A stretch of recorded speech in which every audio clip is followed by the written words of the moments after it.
இயேசுவில் பிரியமானவர்களே, பொதுக்காலம் 10ஆம் ஞாயிறு திருவழிபாட்டில் நாம் பங்கெடுத்து கொண்டிருக்கிறோம். இன்றைய வாசகங்கள் அனைத்துமே எப்படியாக ஒரு மையச் செய்தியை நமக்கு சொல்வதாக நான் பார்க்கிறேன். வழக்கமாக வாசகங்களை படிக்கிற போது கடவுள் இப்படிப்பட்டவர், கடவுள் இதை செய்பவர், கடவுளுடைய குணங்கள் இவை, கடவுளுடைய பண்புகள் இவை, கடவுள் எப்படி நன்றாக நல்லவராக இருக்கிறார் என்பதெல்லாம் பொதுவாக இறை வார்த்தைகள் நமக்கு சொல்வது உண்டு. இன்றைய வாசகங்களை நான் பார்க்கிற போது, நான் சிந்தித்த போது, கடவுள் எப்படிப்பட்டவர் என்பது ஒரு பங்கும் சொன்னாலும் அழகை எப்படிப்பட்டது என்பதையும் இன்றைய வாசகங்களே சொல்லுகிறது. கடவுள் எப்படிப்பட்டவர் என்பது நம் எல்லோருக்குமே தெரியும். அழகை எப்படிப்பட்டது என்பதையும் நாம் தெரிந்து கொள்ள வேண்டும். இல்லை என்றால் அழகையினுடைய சோதனைக்கு நாம் உள்ளாவோம். அப்போ அழகை எந்த அளவுக்கு தந்திரமானது, சாத்தான் எந்த அளவுக்கு தந்திரமானது என்பதை தெரிந்து கொண்டால், அப்படிப்பட்ட சோதனையான நேரத்தில் இது கடவுளுடைய சோதனையா அல்லது அழகையினுடைய சோதனையா என்பதை நாம் புரிந்து கொள்ள முடியும். கடவுள் யாரையும் சோதிப்பதில்லை என்று நாம் விவிலியத்தில் வாசிக்கிறோம். ஆனால் சில சோதனைகளை கடவுள் அனுமதிக்கிறார், சில துன்பங்களை கடவுள் அனுமதிக்கிறார். யோபுவுக்கு சோதனை வந்தது, கடவுள் அனுமதித்தார். சாத்தான் யோபுவை சோதித்தது, கடவுள் அனுமதிக்கிறார். அதில் சில சோதனைகள் கடவுள் அனுமதிக்கிறார், சில சோதனைகள் கடவுள் அனுமதிப்பதில்லை, சாத்தான் வெற்றி கொள்கிறது. யூதாஸ் இஸ்காரியத்தினுடைய சோதனை கடவுள் அனுமதிக்கவில்லை, ஆனால் யூதாஸை சாத்தான் வெற்றி கண்டது. பல நிகழ்வுகள் விவிலியத்திலே நாம் பார்க்கிறோம். ஆக சாத்தானுடைய செயல்களை நாம் தெரிந்து கொண்டால் அதனுடைய சோதனையிலிருந்து நாம் தப்பிக்க முடியும். ஆக இன்றைக்கு சாத்தானுடைய செயல்கள் என்ன, சாத்தானுடைய ஆக்ஷன்ஸ் என்ன, அதனுடைய வேலைகள் என்ன, ஒரு 3 காரியங்களை நாம் இன்றைய நாளிலே நாம் தெரிந்து கொள்வோம். ஏன் இந்த இன்ட்ரடக்ஷன் அப்படின்னா, பூசை முடிச்சு நீங்கள் வெளியே போகும்போது கடவுளை பற்றி பேசுகிறா அப்படின்னா சாத்தானை பற்றி பேசினிருக்கான் இவன் அப்படி நீங்கள் சொல்லக்கூடாது என்பதுக்காகத்தான். எனவே சாத்தானை பற்றியும் சில சமயத்தில் நாம் தெரிந்து கொள்வது நல்லது. பிரியமானவர்களே, 3 காரியங்கள், சாத்தானுடைய செயல்கள் 3 காரியங்களாக பார்க்கிறேன். ஒன்று, சாத்தான் அழகை நம்மை கடவுளிடம் இருந்தும் நம்முடைய அயலான இருந்தும் நம்மை பிரிக்கும்.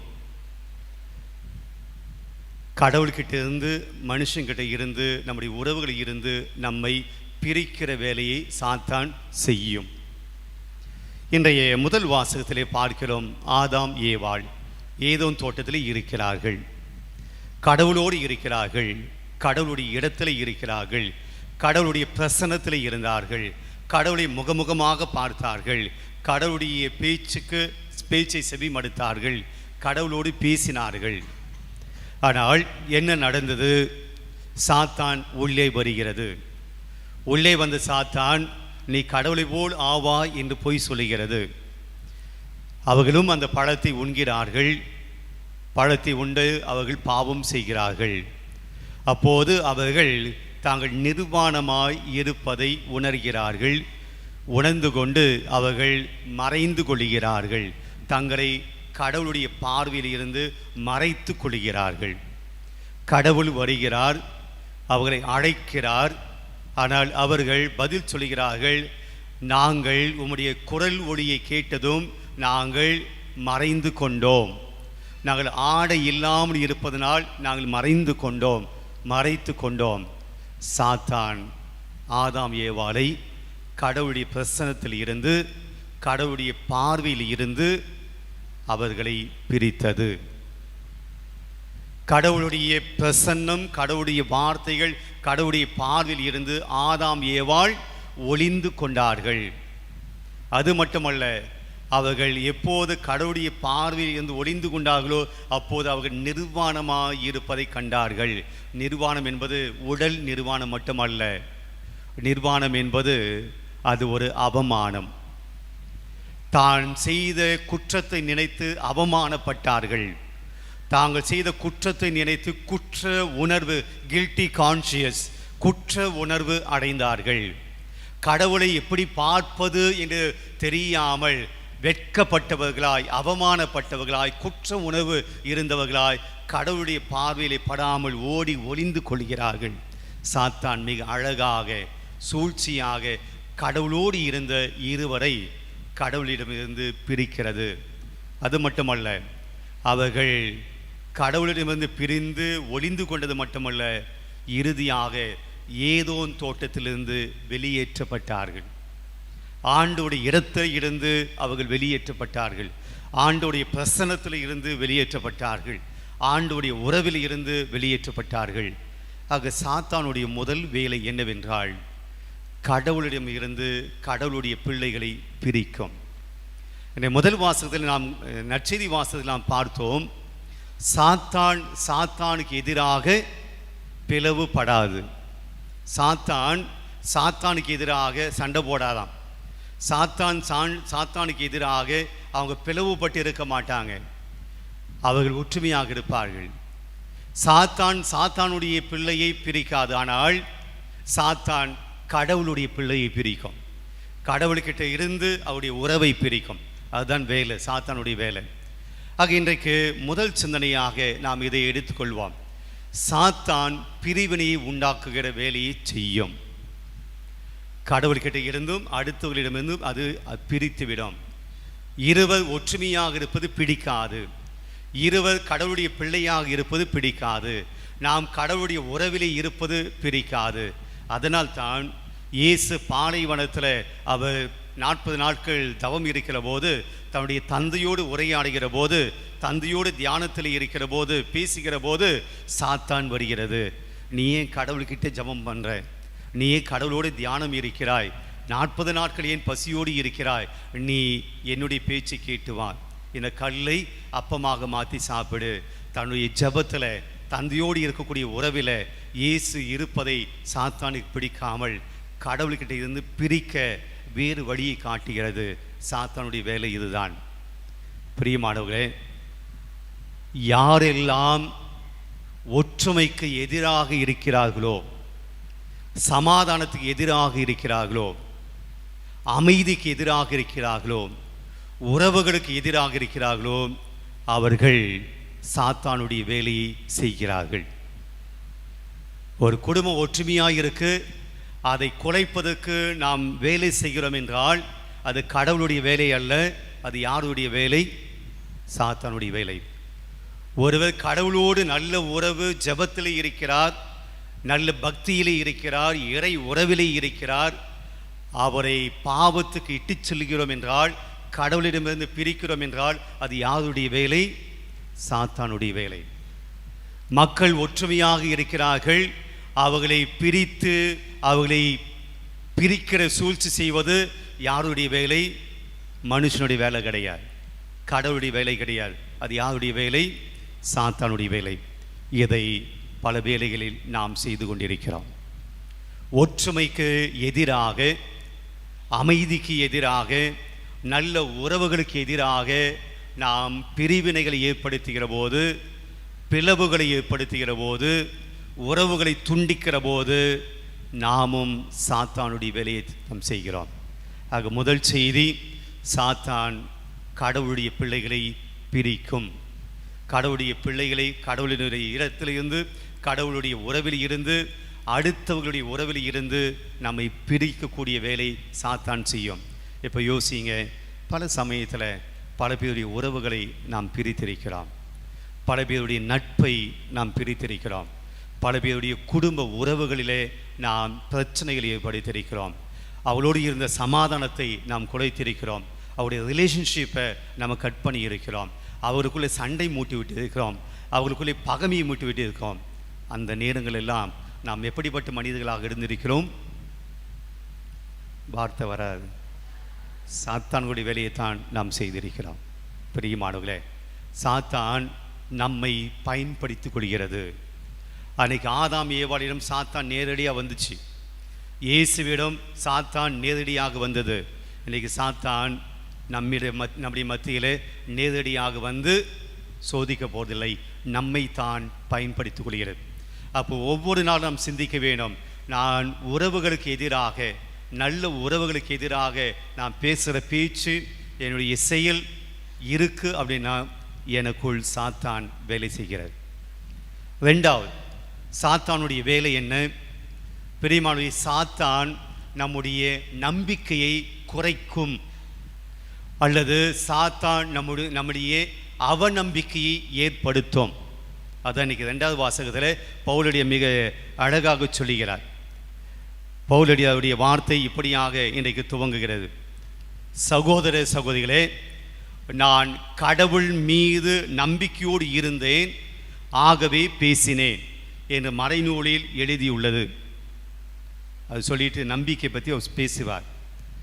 இந்த வாசகத்துக்கு முன்னாடி நாம் இருக்கக்கூடிய வார்த்தைகளை படித்தோம் அப்படின்னா, படிங்க 2 கொரிந்தியர் 4ஆம் அதிகாரம் 8வது இறை வார்த்தை: நாங்கள் எல்லா சூழ்நிலைகளிலும் இன்னலுற்றாலும் மனம் உடைந்து போவதில்லை. பவுலடியார் மிகப்பெரிய சவாலை சந்திக்கிறார். போதிக்கிற போது மிகப்பெரிய தடைகள் அவருக்கு வந்து சேர்க்கின்றன. மிகப்பெரிய முட்டுக்கட்டைகள், மிகப்பெரிய சேலஞ்ச், துன்பங்கள், துயரங்கள், கஷ்டங்கள் மத்தியிலே பவுலடியார் போதிக்கிறார். அந்த சூழ்நிலையிலே அவர் சொல்லுகிறார், நாங்கள் எல்லா சூழ்நிலையிலும் இன்னலுற்றாலும் மனம் உடைந்து போவதில்லை. தொடர்ந்து, குழப்பமுற்றாலும் நம்பிக்கை இழப்பதில்லை. தொடர்ந்து, துன்புறுத்தப்பட்டாலும் கைவிடப்படுவதில்லை, வீழ்த்தப்பட்டாலும் அழிந்து போவதில்லை. இயேசுவின் வாழ்வே எங்கள் உடலில் வெளிப்படுமாறு நாங்கள் எங்கு சென்றாலும் அவருடைய சாவுக்குரிய துன்பங்களை எங்கள் உடலில் சுமந்து செல்கிறோம். பாருங்க பவுலுடைய வார்த்தைங்க, எங்கள் உடலில் ஆண்டோடைய பாடுகளை சுமந்து செல்கிறோம், ஆண்டோடைய சாவை சுமந்து செல்கிறோம். என்ன சொல்றாரு? நாங்கள் உடல் அளவிலே காயப்படுகிறோம், உடல் அளவிலே துன்பப்பட்டோம், அடிச்சிருக்கிறாங்க, துன்புறுத்திருக்கிறாங்க, அவமானப்படுத்தியிருக்கிறாங்க, மனதளவில் உடைந்து போயிருக்கிறோம், துன்புறுத்தப்பட்டாலும் நாங்கள் கைவிடப்படுவதில்லை. எல்லா துன்பங்களையும் சில வார்த்தைகளை அவர் நச்சுன்னு கொடுக்கிறார். சொல்லிட்டு, சாவுக்குரிய எங்கள் உடலில் இயேசின் வாழ்வு சாவுக்குரிய எங்கள் உடலில் வெளிப்படுமாறு உயிரோடு இருக்கிற போதே நாங்கள் அவரை முன்னிட்டு என் நேரமும் சாவின் வாயிலில் சாகக்கூடிய நிலையில் நின்று கொண்டிருக்கிறோம், உயிர் போகக்கூடிய நிலையில் இருக்கிறோம். துன்புறுத்துறாங்க. ஆக பவுலுடைய அந்த வார்த்தையில் நமக்கு என்ன சொல்லுது? ரொம்ப கஷ்டமான துன்பமான சூழ்நிலையில் நாங்கள் இருக்கிறோம். அதை சொல்லிட்டு இன்றைய 2வது வாசகத்துடைய முதல் வார்த்தை தொடங்குகிறது. படிங்க 13வது வசனம்: நான் கடவுள் மீது நம்பிக்கையோடு இருந்தேன், ஆகவே பேசினேன். இப்போ ஒருவேளை பவுலடியாருக்கு கடவுள் மேல நம்பிக்கை இல்லாமல் இருந்திருந்தால் என்ன ஆகியிருக்கும்? கடவுள் மேல நம்பிக்கை இல்லாமல் இருந்திருந்தால் என்ன ஆகியிருக்கும்? அவர் இந்த துன்பங்களை எல்லாம் தாங்கி இருக்க மாட்டார், அடித்த உடனே ஓடி போயிருப்பார். இப்போ நான் கடவுளை பற்றி பேச மாட்டேன் பின்வாங்கி இருப்பார். இனிமேல் நான் கடவுளை பற்றி ஒரு வார்த்தை கூட சொல்ல மாட்டேன், என்னை அடிக்காதீங்க. பிரியமானவர்களே, தொடர்ந்து கடவுளுக்காக துன்பப்பட்டாலும் ஆண்டவரை பற்றி நான் பேசுவேன், ஆண்டவரை பற்றி நான் பேசுவேன் என்று அவர் பேசினார் என்றால் அதுக்கு காரணம் அவர் சொல்கிறார், நான் நம்பிக்கையோடு இருந்தேன். பிரியமா, நம்முடைய வாழ்க்கையில் துன்பங்கள் வந்த உடனே, கஷ்டங்கள் வந்த உடனே, ஏமாற்றங்கள் வந்த உடனே, அவநம்பிக்கைகள் வந்த உடனே நம்முடைய நம்பிக்கை குறைந்து போகிறது, நம்முடைய நம்பிக்கையை நாம் இழந்து விடுகிறோம். இதுதான் சாத்தானுடைய சூழ்ச்சி. எடுத்துக்காட்டாக யோபுவை எடுத்துக்கொள்வோம். சாத்தான் கடவுளிடம் சென்று சொல்லுகிறது, அவன் கடவுளுடைய மனுஷனாக இருக்கான், அவனுக்கு எல்லாத்தையும் நீங்கள் கொடுத்துட்டீங்க, பொருள் இருக்கிறது, செல்வம் இருக்கிறது, மனைவி இருக்கிறார், மக்கள் இருக்கிறார்கள், வேலையாட்கள் இருக்கிறார்கள், காலநிலை இருக்குது, வயல்வெளி இருக்குது, நல்ல தானியம் இருக்குது, பணக்கார வாழ்க்கை, சந்தோஷமான வாழ்க்கை எல்லாம் கொடுத்துட்டீங்க. அவன் எப்படி உங்களை நிந்திப்பான்? அவன் எப்படி உங்களை இகழ்ந்து பேசுவான்? அவனுக்கு எதாவது கஷ்டம் கொடுத்தா தானே நீங்கள் யோபுவை பற்றி உண்மையான அவனுடைய மனநிலை உங்களுக்கு தெரியும்.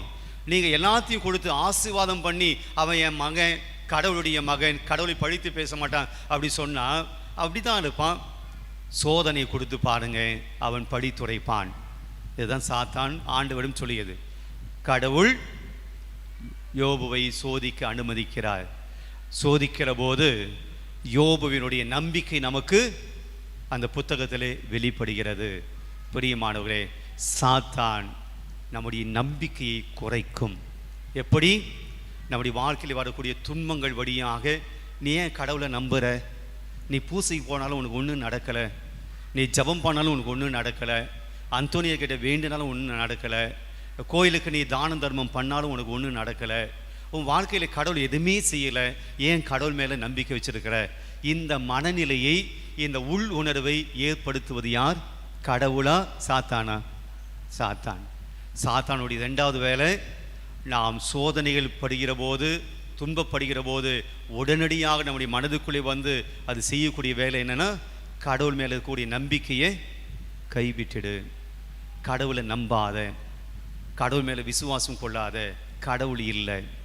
ரெண்டாவது வேலை, உங்களுக்கு எப்போதெல்லாம் துன்பம் வருகிற போது நீங்கள் இது போல் ஃபீல் பண்ணுறீங்களோ, கடவுள் இருக்கிறாரா? கடவுள் என்ன பண்ணுறாரு? கடவுள் எனக்கு உதவி செய்யலை, ஏன் என்னை இவ்வளோ கஷ்டத்தில் விட்டுட்டாரு, துன்பத்தில் விட்டுட்டாரு, நான் ஏன் கோயிலுக்கு போகணும், நான் ஏன் ஜெபிக்கணும்? இப்படிப்பட்ட எண்ணங்கள் எல்லாம் உங்களுடைய மனதிலே வருகிறது என்றால் நாம் புரிந்து கொள்ள வேண்டும், யார் நமக்குள் வேலை செய்கிறார்? சாத்தான் வேலை செய்கிறது, கடவுள் அல்ல. ஆக சாத்தானுடைய ரெண்டாவது வேலை உங்கள் நம்பிக்கையை கம்மி பண்ணும், குறைக்கும். ஆனால் யார் தப்பித்து கொண்டது? இந்த ரெண்டாவது வாசகத்தில் பவுலடியா தப்பித்து கொண்டார். ஏன்னா நான் கடவுள் மீது நம்பிக்கையோடு இருந்தேன்.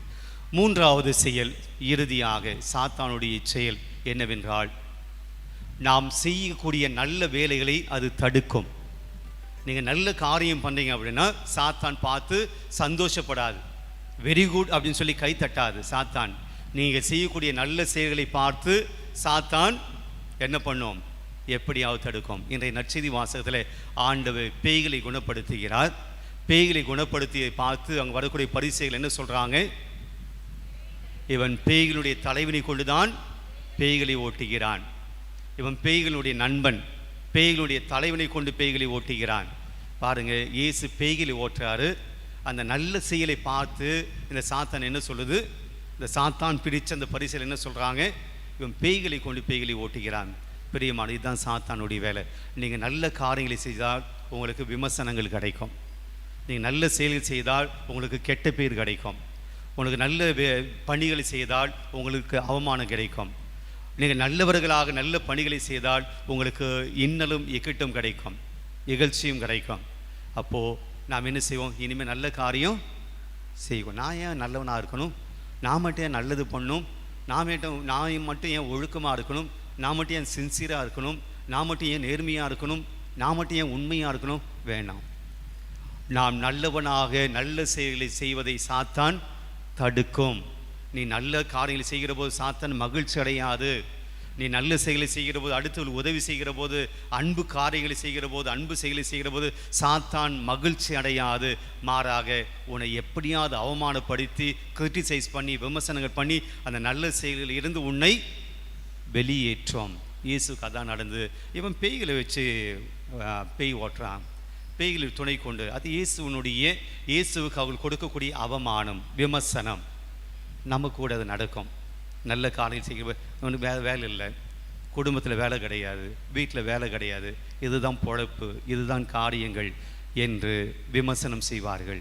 நல்ல காரியங்கள் செய்கிற போது சில சமயத்தில், திருவிழா காலங்களில் ஆலயத்துக்கு வேலை செய்கிற போது உங்களுக்கு இந்த விமர்சனங்கள் கிடைக்கும். உங்களை விமர்சனம் செய்வார்கள், உங்களை இகழ்ச்சிப்படுத்துவார்கள். புரிந்து கொள்ள வேண்டும், இது நாம் செய்யக்கூடிய நல்ல செயல்களை தடுப்பதற்காக சாத்தான் செய்யக்கூடிய காரியங்கள். மற்றவர்கள் நல்லது செய்கிற போது நாம் போய் தடுக்கிறோம் என்றால் நாம் யாருடைய பிரதிநிதியாக இருக்கிறோம்? சாத்தானுடைய பிரதிநிதியாக இருக்கிறோம். நல்ல காரியங்களை தடுப்பதும் சாத்தானுடைய வேலை. டக்குன்னு சொல்லுங்கள், 3 காரியம் சாத்தானுடைய வேலை. சாத்தான் இப்போ தான் நல்ல வேலை செய்யுது. உங்களை பேச விடாமல் சொல்ல விடாமல் அமைதியாக சொல்லுது. முதல் வேலை, சாத்தான் கடவுள்கிட்ட இருந்து மட்டும் இல்லை, மனுஷனிலிருந்தும் பிரிக்கும். ஏன்னா ஆதாம் ஏவாளுக்குள்ளேயே சண்டை போட்டுக்கிட்டாங்க.